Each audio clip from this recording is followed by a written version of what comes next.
អោក្លិនរំដួលក្រពុំ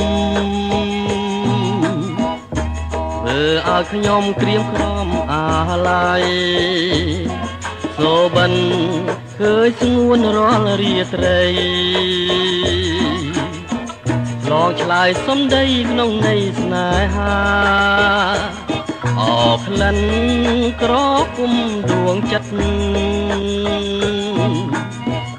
តើអាណិតទេឬយ៉ាងណា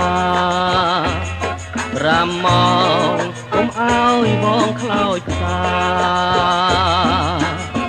ថាចិនមេត្តាបងវិញឬទេបងជាអក្សរអាហមថាហើយច្រៀង5ពីចិនស្នេហ៍ទោះខំបំភ្លេងក៏មិន